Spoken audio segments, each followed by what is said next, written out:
Hello, hi Ross. Hey, I apologize. Don't worry. I got I got caught up and I wasn't able to text you or anything till I logged on. I couldn't log on. I apologize. Don't worry at all, really. I'm glad you're here now. Thank you. Thank you. So hi Ross, how are you? Thanks a lot for joining Good. me today. Good. Thank you for having me. And again, I apologize for the tardiness. No worries. So we're here, of course, to talk a little bit about the new album Descent, which will be out April 10th on Nuclear Blast. Um, your 12th album, and it comes 4 years after Acts of God, which was one of the best death metal albums of 22. How did that set the bar with for writing Descent? Um, Honestly, when we start the process for each record, we have no bars set. We just kind of go in cold, clean slate, and Bob just starts the process like that. I mean, we don't really go in with any expectations other than to create a strong record, with good songs. After Acts of God, it did really well. It got received really well, and going into the new one, we kind of knew, okay, this is going to be a hard one to top, but we try to not put any of those pressures on us when we start that process. So yeah, so it was just kind of going in, like clean slate, fresh slate, start off fresh, and uh, create some new material, and that's what happened. And we're pretty pleased the way everything came out. At the end of the day, you never quite know. Um, so yeah, so we're happy. I mean, we're finally getting some feedback after kind of living with these songs for about a year now. So it's nice to kind of start getting some feedback, and it's all been pretty positive. So it's pretty encouraging. So Oh, great.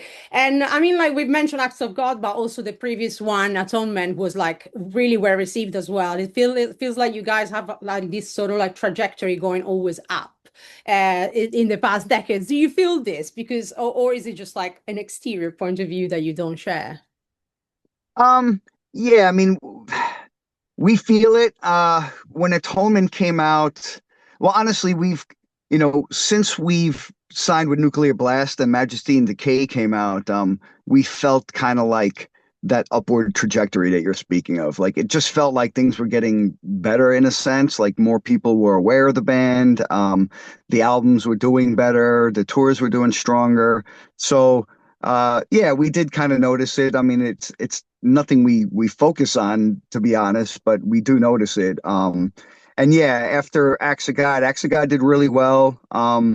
It got a really good response, like I said. We did a lot of touring for that one, and then moving forward, the new record, it's not released yet, so the fans have only heard the two singles that we put out, Attrition and Adversary. We'll have one more video that'll be out. I guess around the release day and maybe on the release day for the song Bend Towards the Dark. But so those will be the three singles. And so far, the response has been, super positive. It seems like people are really enjoying the new material.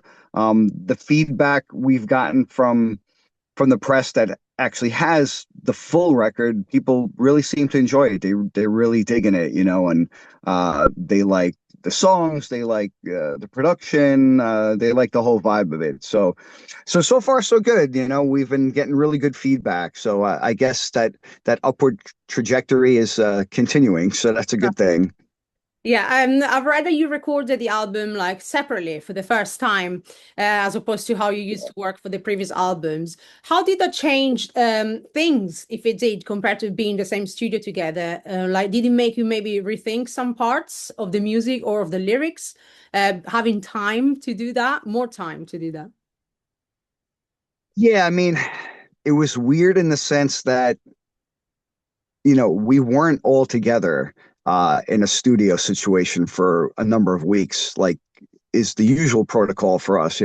We've done pretty much all of our records from 1999's Failures for Gods up until Acts of God. We've done all of those records with Paul Orfino and his studio up in Millbrook, New York. So we've always been together at that studio in that environment for the duration of the recording and the mixing, and that's just kind of how it's been. And it's always a really good vibe because it allows us to completely separate from all the other, stuff we have going on in our lives and just focus on that one project. And that's always awesome. We always look forward to that. It's really cool being locked down with the guys, and it's a very productive time. But this time, we all had a lot of personal things going on in our lives, and it was just not possible to enjoy that kind of situation again. Paul Orfino moved the studio.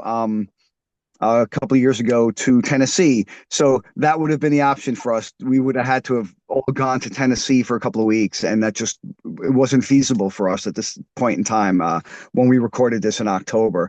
So what we did was we recorded locally. Steve recorded his drums at Mercenary Studios with a fella named Noah Buchanan. So he tracked his drums there. We track guitars, bass, and vocals in a local studio here in upstate New York, in Rochester, with a fellow named Justin Passamonte. And the leads, Bob and Alex did all the leads. Actually, Bob recorded all the leads down in Virginia at Alex's house. So yeah, it was kind of split up, but actually, it was a lot more relaxed in a weird way. When we did the tracking for the guitars and the bass and the vocals, Justin's studio is about 5 minutes from where I live. So it was super convenient. He was very flexible. We kind of had loosely blocked out about a week or two of time. Uh, but those times were very flexible. It wasn't like a rigid schedule, like, okay, from like 8 in the morning to 8 at night. It was kind of like, hey, Justin, could you accommodate us Wednesday afternoon? And he'd say, sure, come in at 3 o'clock and we'll block out from 3 to 6. So it was kind of done like that. So it was nice. So, a little less stressed because we didn't have like that hard deadline, like, okay, we're here for 2 weeks and we have to get everything done in 2 weeks. We didn't have that. I mean, we did have a deadline, but it felt a lot looser. So everything was kind of happening in different places at the same time. So Steve was tracking his drums in Ohio. Once he would finish the day's tracking, let's say he did 3 songs, those songs would get emailed to us. And the next day we'd start tracking guitars, and then we'd throw down the bass. So, we would layer it, as things got done. So it was different, and it was just kind of sad not to, all be together with the guys. But, we made it work, and it was convenient, and, it made for a nice process. It was different. It was kind of weird to get used to in the beginning, but it went really well, and we were super happy with it. It did allow us to kind of work specifically on the vocals. We worked a lot on just some of the patterns, and the cadence of certain things, and like that type of thing, because we were writing lyrics kind of right up until the moment we were going into the studio. So it was a lot of that stuff. Like I hadn't really had time to flesh out yet. I was kind of like on the fly, like, okay, let's do it. I kind of knew the parts I was going to sing over.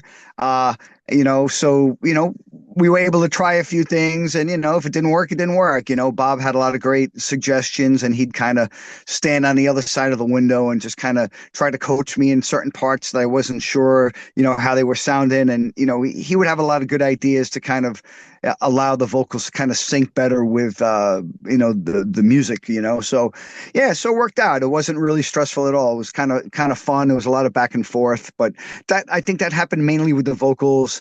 And I know it happened with the leads, when they were kind of building the leads together.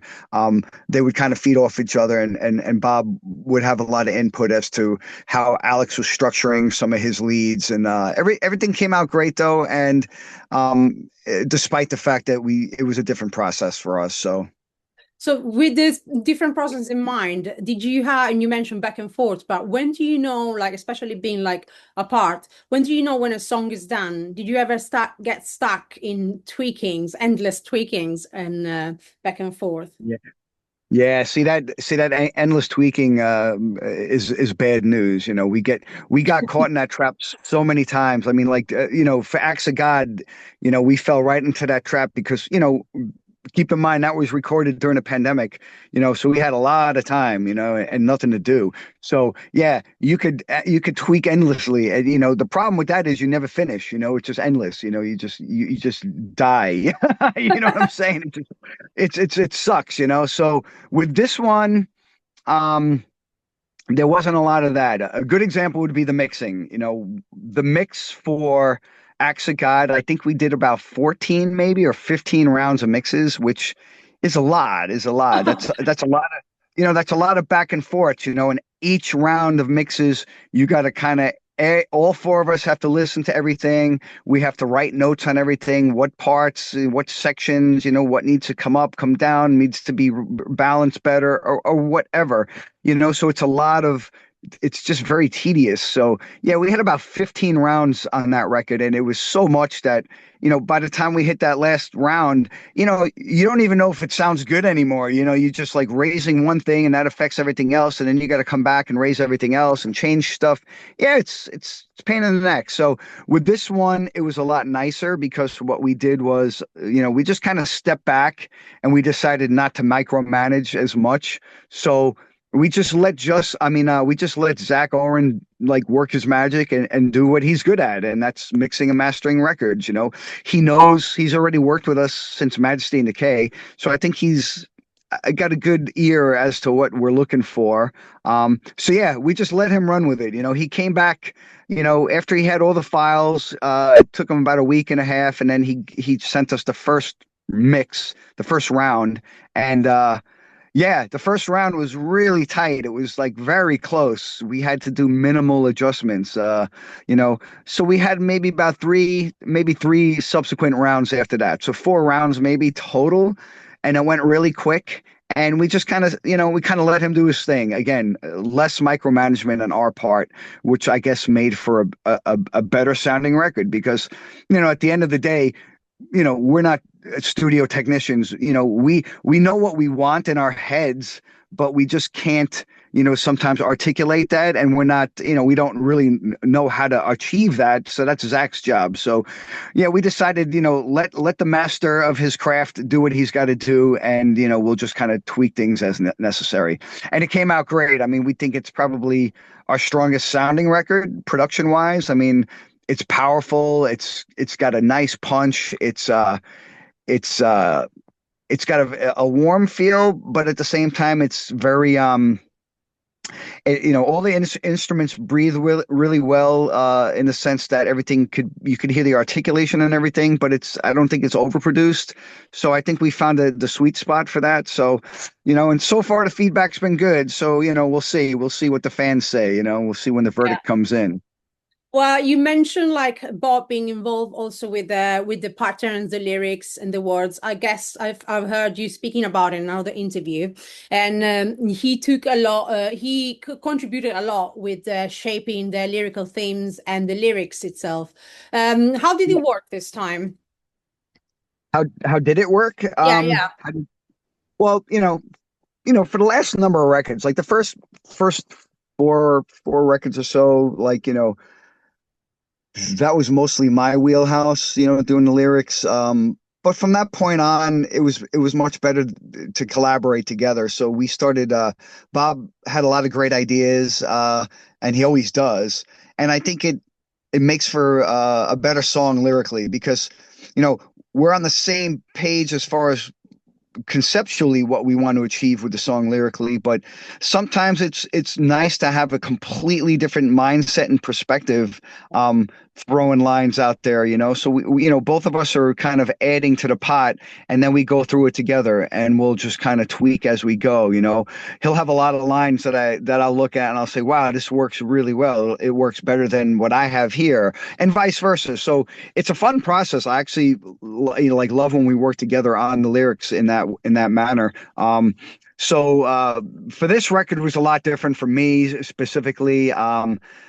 I said this in other interviews, but I had a lot of personal stuff going on in my personal life, and my head, it was very hard for me to get my head in the game for this one. There was a lot going on since May of that year, and it was definitely a challenge for me to kind of to keep my head in the game when we got in the studio. There was a lot going on right at that moment, which is one of the main reasons why I couldn't leave home and go to Tennessee to do a studio recording, in another state. So Bob was a huge help and kind of helping to facilitate like a lot of the start of the lyrics, start of that whole process. And he had a lot of songs already fleshed out before I even started to think about that. And then I had my ideas and concepts that I started to develop on the side. And then we came together at the end and we collaborated. We went through everything together and we tweaked everything.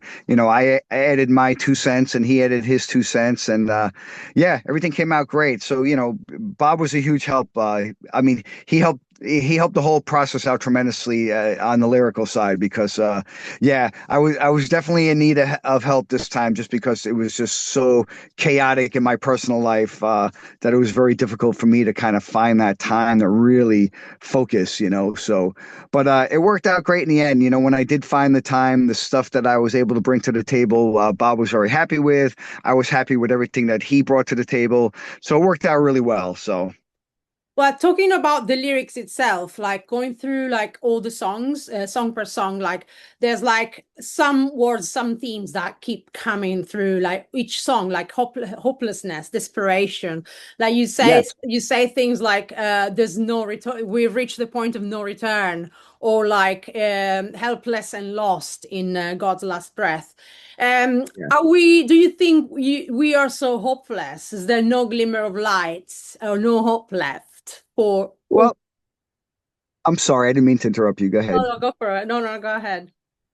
Well, it kind of feels like that today. It's that overwhelming sense of despair and hopelessness that I think everybody's feeling right now. I don't care where you live in the world right now. I mean, that feeling just seems to just dominate everybody's mindset. And I'd like to consider myself a hopeful person. I'm optimistic in most cases. I'm a glass is half full guy, not a glass is half empty guy.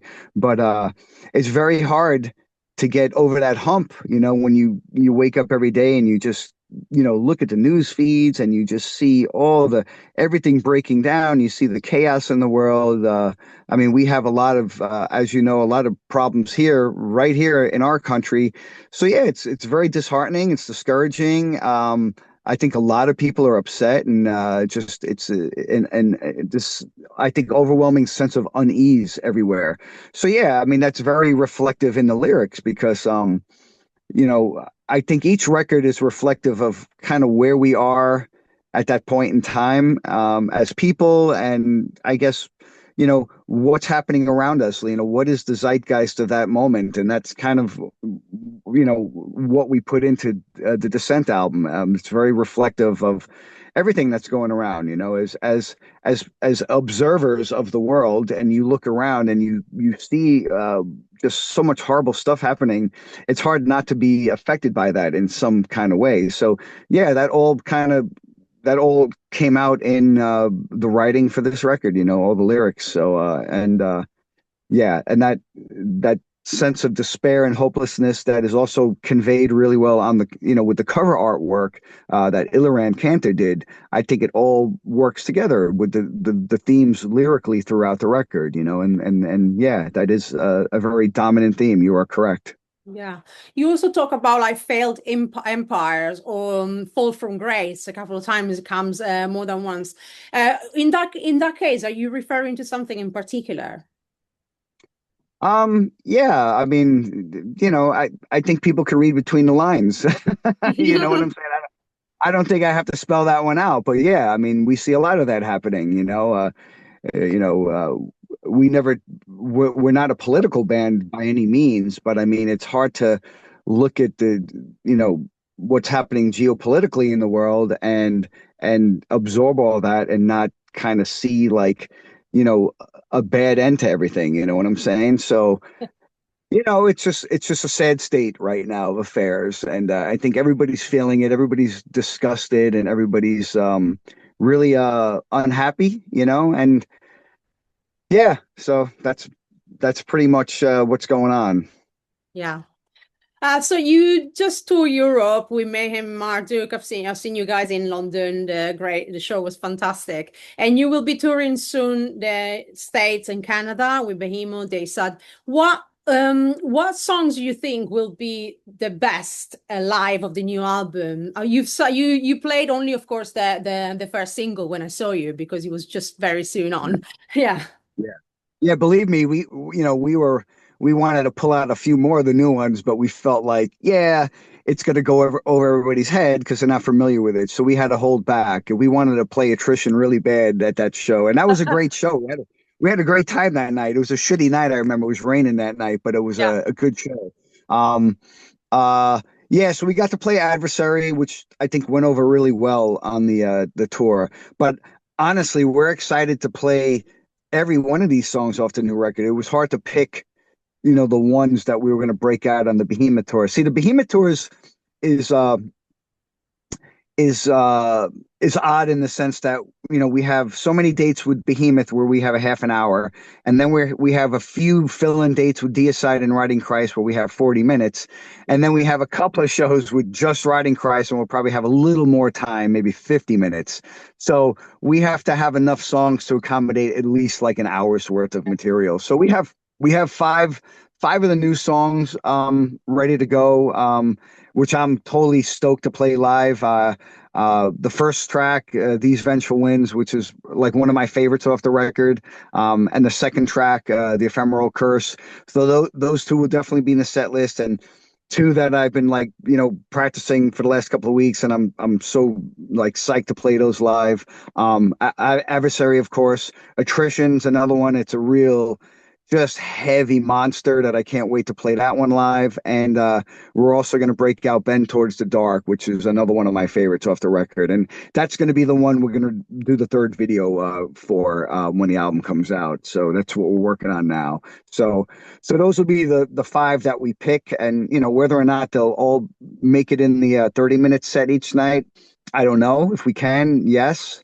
I don't want to, I don't want to kill the fans with all new stuff because we're gonna make a lot of people sour at us because we always get that they didn't play The Dawn of hits. Possession, or they didn't play Here and After stuff, they didn't play so you're not gonna make everybody happy with 12 records in a half an hour, so it is what it is. So Yeah, that's true.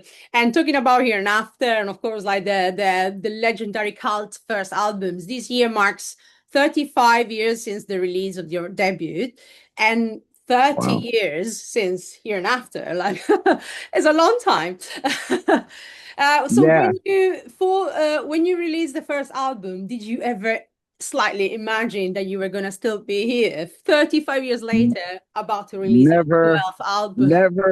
never, never in a million years. I mean, first of all, we never expected to get a record deal. When we started and we recorded the first two demos, this music was really in its infancy stages. And we were just excited to write some songs that we liked, that were heavy and sick, and record them and just kind of give them to our friends, and Yeah.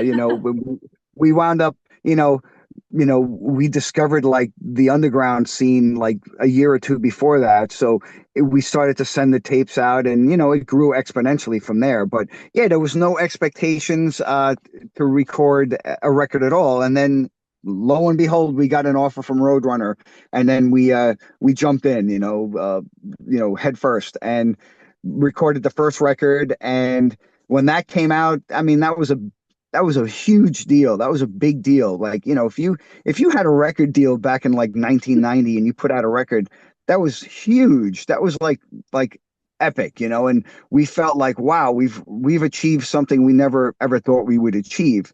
And then fast forward, now, and to even hear that, wow, that's 35 years ago we recorded that record, and we have 11 records after that.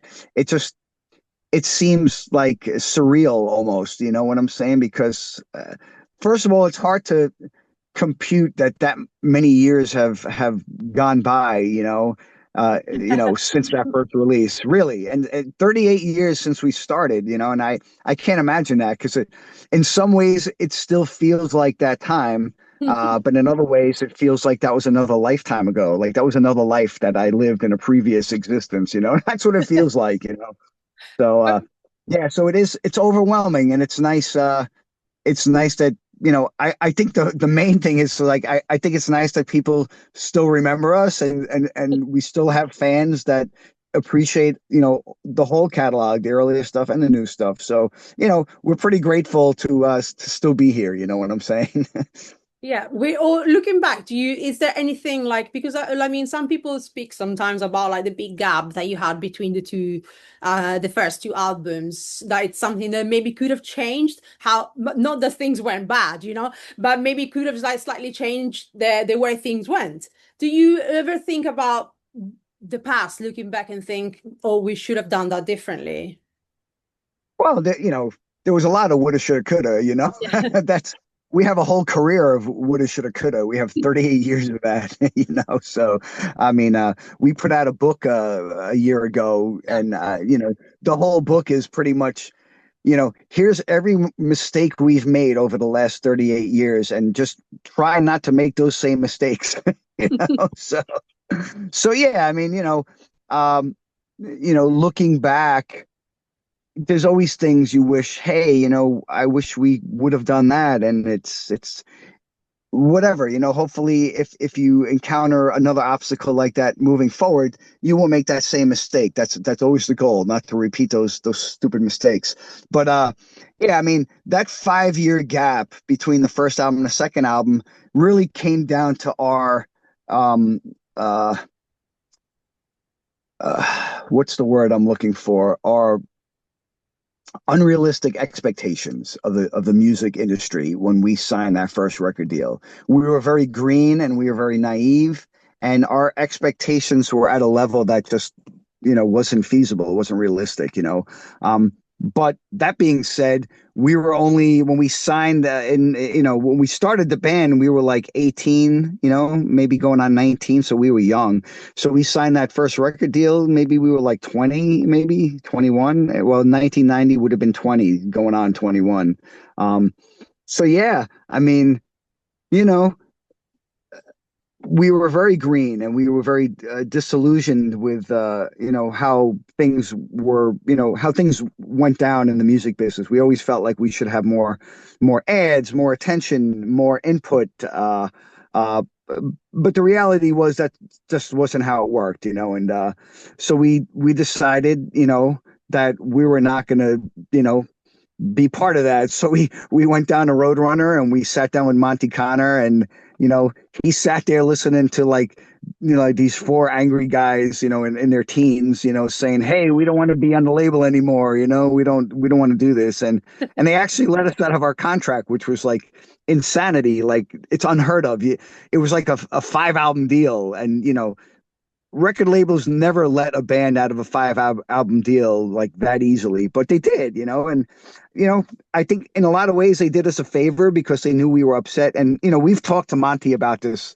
in the more recently, and we've had pretty open conversations about that. And we told him, we're like, yeah, man, we're sorry. We just didn't know what we were doing back then, and we were very green. And he understood. He's like, you're the only band that Roadrunner had ever let out of a contract like that. The only band in their history. So he's like, you were the guys. You were the only guys that got away. So we were like, okay, well, I guess we'll wear that proudly.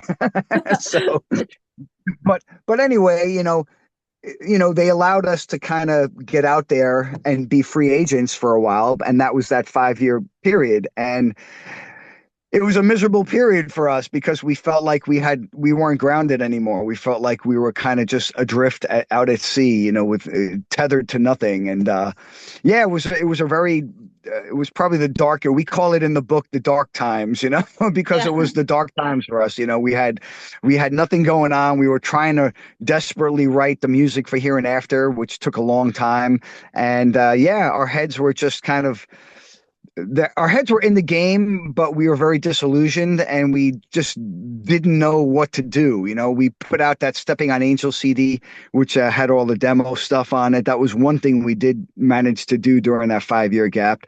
And we did finally manage to secure the deal with a Metal Blade, thanks to, Yeah. Marco Barbieri and a couple of people we knew over there. So that worked out good. But yeah, that wasn't a good time for us. And, in retrospect, yeah, we made a lot of stupid moves and we did a lot of stupid things. And, I think the book kind of chronicles that for everybody to read our missteps in print.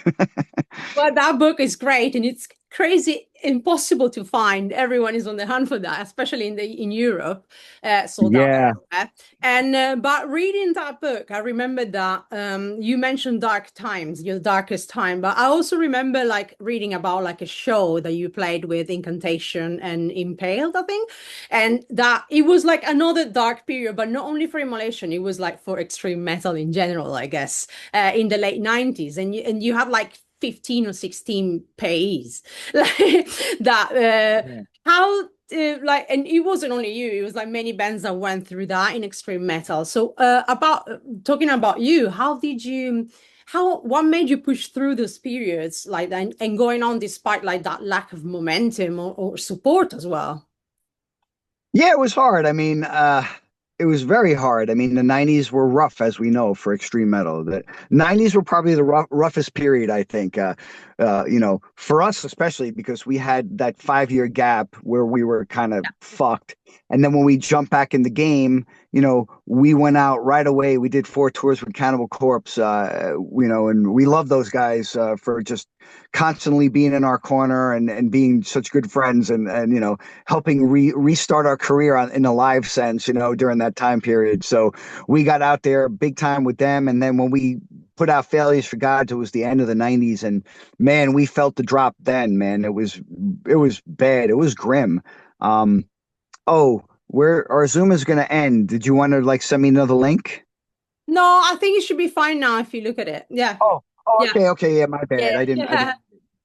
Okay, yeah. So, by the time we, finished all the touring for Cannibal, that tail end of the 90s was just rough. Yeah, I mean, death metal was at its low then, and it was a really hard storm to weather. But we moved forward and we got through it. I mean, we were always very optimistic, and we always loved what we did. So, in our heads, it was like, well, whatever, we'll just keep moving forward. We'll work on the next record. We started writing music for Failures for Gods came out in '99, and that was a rough time. And then we started working on Close to World Below immediately after that. And it seems like once Close to World Below came out in the early 2000s, I think. And then we put out, I think, Unholy Cult after that, I think that was the timeline.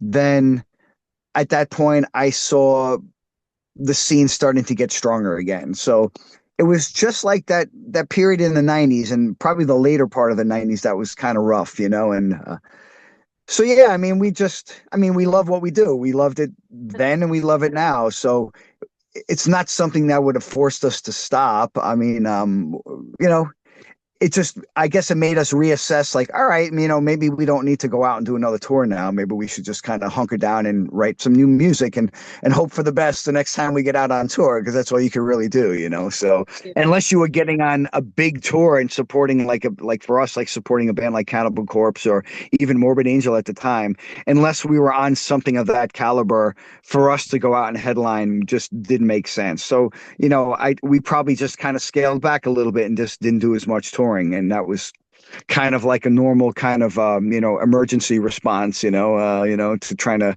okay, let's kind of not lose our asses now and just focus on writing. So that's probably what we did.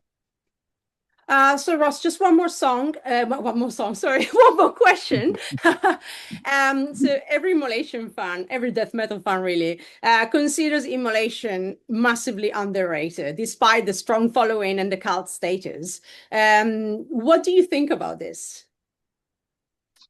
Yeah, I mean, it's I guess it's nice that people, value our contribution enough to feel like we haven't gotten I guess the notoriety, whatever. I mean, that's nothing we've ever, we don't strive for that.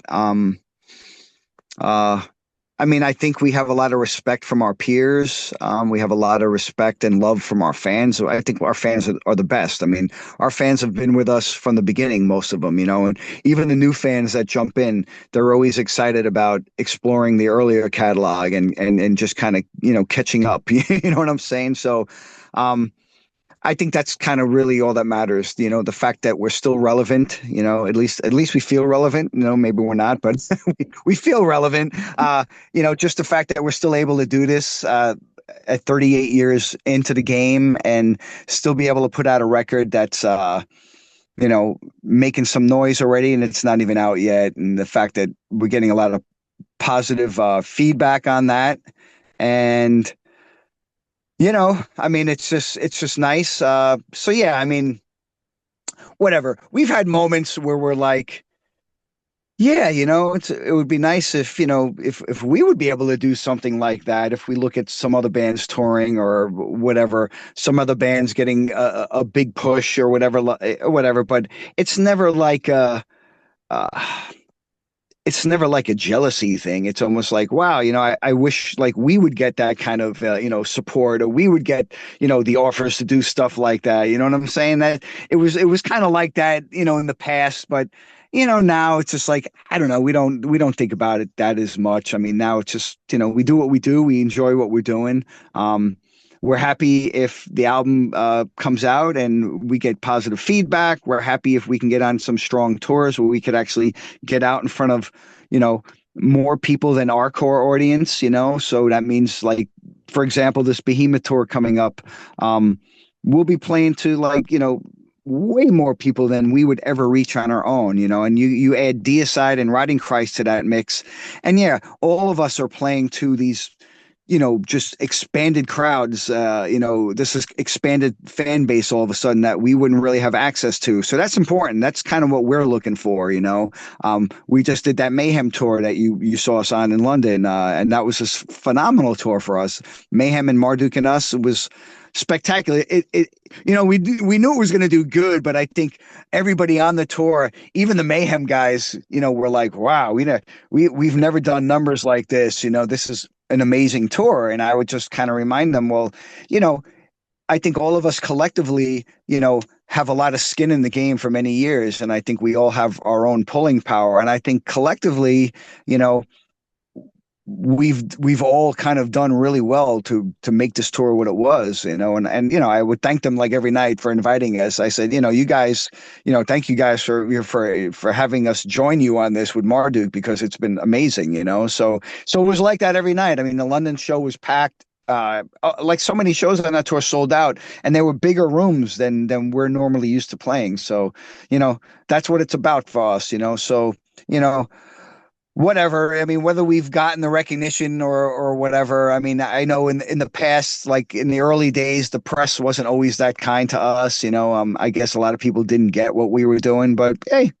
that's okay. That's for them to figure out. We knew what we wanted to do, and the fans knew what we were about, and that's kind of all that matters. So. Well, yeah, that's great. Well, thank you, Ross. That brings us to the end of the interview. Thank you so much for your time today, and it's been a Thank you. pleasure. If there's anything else you'd like to add, please feel free. Thank you. Thank you for the great questions, for the great interview. And my apologies again for my being late for this. So thank you for your patience. Thank you. Bye. Bye-bye, Bye Ross. bye. Bye bye.